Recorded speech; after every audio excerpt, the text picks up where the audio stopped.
Hello friends, good evening all of you. Friends, आप सभी का हमारे YouTube channel the enlightenment academy में बहुत बहुत स्वागत है। फ्रेंड्स, जैसा कि आज का हमारा टॉपिक है ऋग्वैदिक अर्थव्यवस्था एवं उत्तर वैदिक अर्थव्यवस्था। इस टॉपिक को पढ़ाने का मेरा मुख्य उद्देश्य यही है कि जैसा कि हम प्रीवियस ईयर यूपीपीएससी के क्वेश्चन आंसर देख रहे हैं, उसमें देखा गया है कि 2020 में जो यूपीपीएससी मेंस हुआ था उसमें क्वेश्चन आया है कि उत्तर वैदिक सामाजिक आर्थिक परिवर्तनों की व्याख्या कीजिए। यानी कि उत्तर वैदिक अवस्था में समाज में क्या परिवर्तन हुए और इकोनॉमी में क्या चेंजेज आए, उनके बारे में बताइए। फ्रेंड्स, अगर आप यूपीएससी, यूपीपीएससी, किसी भी स्टेट पीसीएस या एसएससी किसी भी कॉम्पिटेटिव एग्जाम की तैयारी कर रहे हैं, फ्रेंड्स हमारे चैनल के माध्यम से जुड़ जाइए। फ्रेंड्स, यहाँ पर आपको निःशुल्क सभी विषय संबंधित सब्जेक्ट प्रोवाइड किए जा रहे हैं। फ्रेंड्स, आज हम जिस टॉपिक को पढ़ा रहे हैं वह टॉपिक बहुत ही कंसेप्चुअल है, कह सकते हैं बहुत ही इजी वे में है, इसको हम समझा रहे हैं। तो आइए समझिए। फ्रेंड्स, आज हम सबसे पहले समझते हैं ऋग्वैदिक इकोनॉमी एंड उत्तर वैदिक इकोनॉमी में डिफरेंस को समझते हैं। ये बहुत ही इजी वे में समझाऊंगा, आप बिल्कुल टेंशन मत लीजिए, बस वीडियो को एंड तक जरूर देखिए।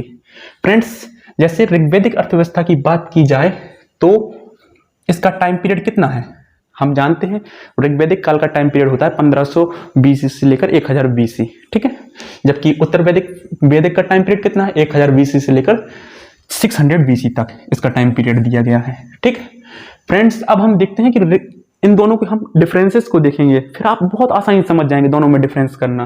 फ्रेंड्स, हम देखते हैं जो ऋग्वैदिक काल की इकोनॉमी है उसमें कौन कौन सी चीजें हैं। तो फ्रेंड्स देखिए, जैसे मान लीजिए मैप है, इंडिया मैप मैं बना रहा हूँ, ठीक है, जल्दी में है, ठीक है। तो आप देखिए, मैं बताता हूँ, ये आए हैं आर, इंडो आर, यानी आर लोग आए हैं, ठीक है। यहाँ पे इसी प्रकार मैं एक यहाँ पे मैप भी बना देता हूँ जिसमें हम उत्तर वैदिक काल को समझ सकेंगे। गंगा घाटी क्षेत्र, गंगा घाटी क्षेत्र, ठीक है।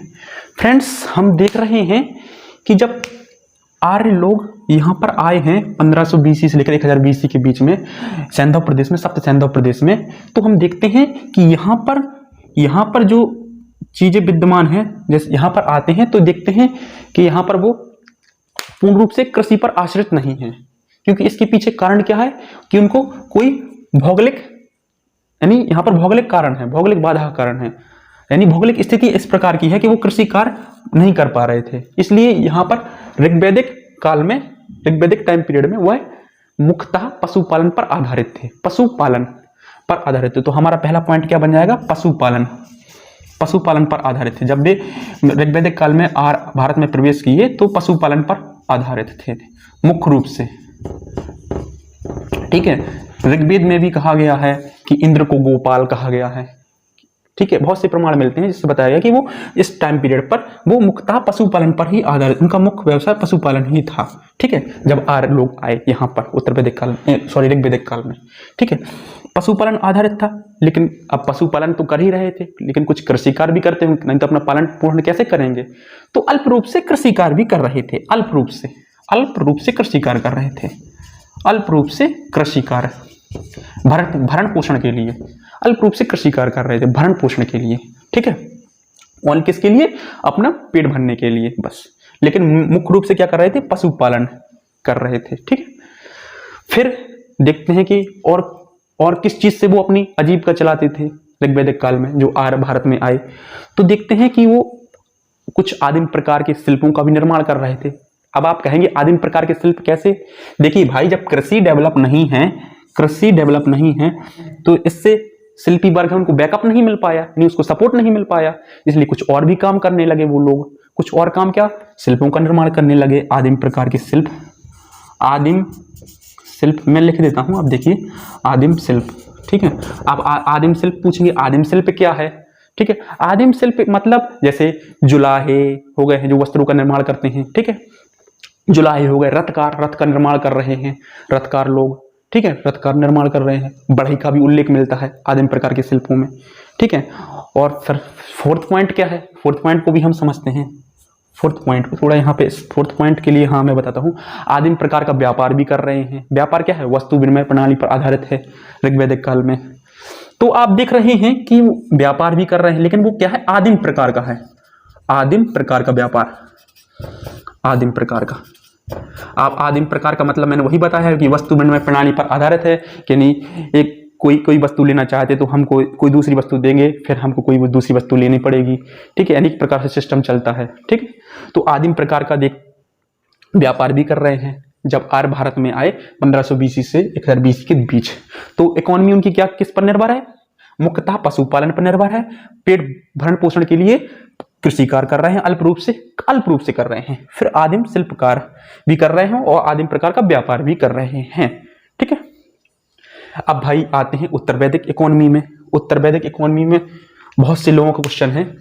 अब उत्तर वैदिक काल में आते हैं। अब देखते हैं जब आर्य भारत में यहाँ पर आते हैं, गंगा घाटी का जो उपजाऊ मैदान है गंगा घाटी का, तो वहां से उन उपजाऊ मैदान में तो आप जानते हैं कृषि कार्य अच्छा होता है। तो यहाँ पर क्या हुआ कि वो बृहद रूप से कृषि कार्य करने लगे, क्योंकि गंगा घाटी जो गंगा क्षेत्र है यहाँ पर उनको सपोर्ट मिला गंगा की उपजाऊ भूमि का, इसलिए बृहद रूप से कृषि कार्य। अब आप बृहद रूप से कृषि कार्य में यहाँ पे लिख देता हूँ, आप बिल्कुल टेंशन मत लीजिए। कृषि कार्य करने लगे वो लोग, बृहद रूप से कृषि कार्य। जब भाई आप जानते हैं जब कोई कार्य ज्यादा रूप से होगा, जैसे मान लीजिए जब कृषि कार्य अच्छा होगा तो कुछ चीजें शेष बच भी जाएंगी, मतलब कैसे? भरण पोषण भी हो जाएगा और अनाज बच भी जाएगा। जब अनाज बच जाएगा तो उससे क्या होगा? जो कुछ अलग व्यापारी थे उनको, अलग व्यापारी हैं उनको यानी अपनी कला का प्रदर्शन करने में मौका मिलेगा, प्रदर्शन करने का कला का, कि अपनी कला का कैसे प्रदर्शन करें। तो इससे क्या हुआ? बैकअप मिला है। बैकअप क्या किसको मिला है? शिल्पी वर्ग को, शिल्पी वर्ग को बैकअप मिला है। तो यहाँ पर 18 प्रकार के शिल्पों की चर्चा आती है। शिल्पकार होने लगा उत्तर वैदिक काल में। 18 प्रकार के शिल्पों की चर्चा आती है। 18 प्रकार शिल्पों की चर्चा आती है। कृषि से बैकअप मिला तो 18 प्रकार का शिल्प का निर्माण होने लगा। किसमें चर्चा आती है? आपके आती है वासनीय संहिता में आती है चर्चा, ठीक है, वासनीय संहिता। तो शिल्पकार होने लगा। जब शिल्पकार होने लगा तो कह सकते हैं कि इसने आंतरिक व्यापार को बढ़ावा दिया, क्योंकि जब कोई चीज शिल्पकार जब अच्छे से होगा तो आंतरिक व्यापार बढ़ेगा। तो इसने क्या है? आंतरिक व्यापार को बढ़ावा दिया। आंतरिक व्यापार जन्म हुआ।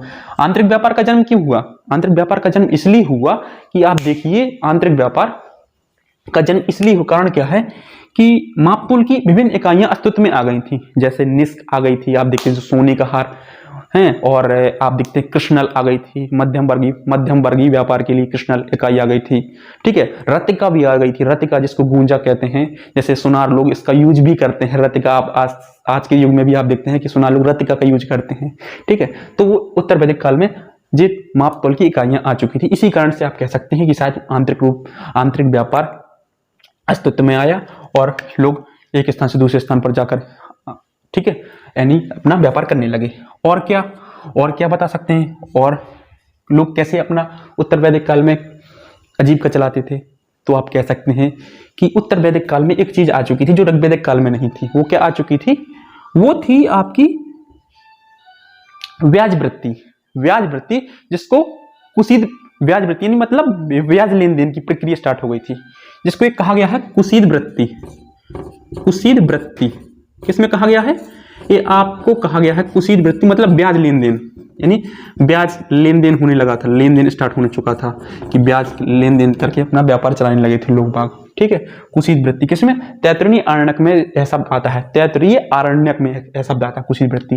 साथ में जो ब्राह्मण लोग थे महाजनी का कार्य भी करने लगे थे। जैसे किसी घर गए, मंत्र पढ़ा, ओम फट स्वाहा फलाना ढिकाना, माइंड मत कीजिए, बता रहा हूँ। तो उन्होंने महाजनी का कार्य भी करने लगे थे, इससे उनको दक्षिणा मिल रही थी, उससे वो अपना इकोनॉमी का कार्य कर रहे थे। महाजनी, इसके लिए एक शब्द आता है कुसीदन। किसमें आता है? शतपथ ब्राह्मण में आता है कुसीदन शब्द। कुसीदन, इसको मैं साइड में लिख देता हूं, कुसीदन शतपथ ब्राह्मण में, ठीक है। कुसीदन, महाजनी का कार्य भी स्टार्ट होने लगा था, ठीक है, और ब्याज लेन देन भी स्टार्ट हो चुका था। यानी इस प्रकार से लोग अपना आजीविका चलाने लगे थे। अब आप देख रहे हैं कि जब सब चीज डेवलप हो रही है, कृषि कार्य हो रहा है, शिल्पकार डेवलप हो चुका है, 18 प्रकार के शिल्प मिल रहे हैं, और कुसीद वृत्ति ब्याज लेन देन भी चल रहा है उत्तर वैदिक काल में, और महाजनी भी स्टार्ट हो चुकी है कि पंडितों से हवन पूजन कराया जाता था तो उनको दक्षिणा भी मिल रही है। उस प्रकार से महाजनी का कार्य भी हो रहा है उनके लिए, ठीक है। फिर आप देखते हैं जब ये सब चीज हो रही हैं तो भैया नगर के कुछ रूप भी डेवलप होंगे, नगर भी विकसित होंगे। जब सब चीज हो रही, कृषि मिल हो रहा है, शिल्प हो रहा है, तो नगर भी डेवलप हो रहेंगे। तो देखा गया कि धीरे धीरे कुछ नगर भी डेवलप हो रहे हैं, ठीक है। उत्तर वैदिक काल में विद्वानों का मानना है कि छोटे से बड़े गांव डेवलप हो रहे थे और बड़े गांव नागरिक के रूप में विकसित हो रहे थे। ये आपका किसमें कथन मिलता है? जबाल उपनिषद और तैत्तिरीय ब्राह्मण में यह उपनिषद में कथन मिलता है, ठीक है। कथन मिल रहा है कि भैया नगर भी डेवलप हो रहे हैं। लेकिन एक बात है, जो उत्तर वैदिक कालीन था उसमें जो व्यापार हो रहा था केवल आंतरिक व्यापार हो रहा था, बाह्य व्यापार नहीं हो रहा था। बाह्य व्यापार न होने के पीछे कारण यह है कि बाह्य व्यापार की जो आर्य लोग थे वो समुद्री यात्रा को प्रतिबंधित किए हुए थे कि भैया समुद्र में जाएंगे तो मर जाएंगे, ठीक है। तो इस प्रकार से हमने इसको बहुत ही इजी वे में डिफाइन किया है कि ऋग्वैदिक इकोनॉमी और उत्तर वैदिक इकोनॉमी में डिफरेंस बहुत अच्छी तरीके से डिफाइन किया है। अगर आपको हमारा कंटेंट पसंद आया हो तो हमारे चैनल को लाइक, कमेंट, सब्सक्राइब जरूर कीजिए। आपका बहुत बहुत धन्यवाद। मैं जितेंद्र वर्मा।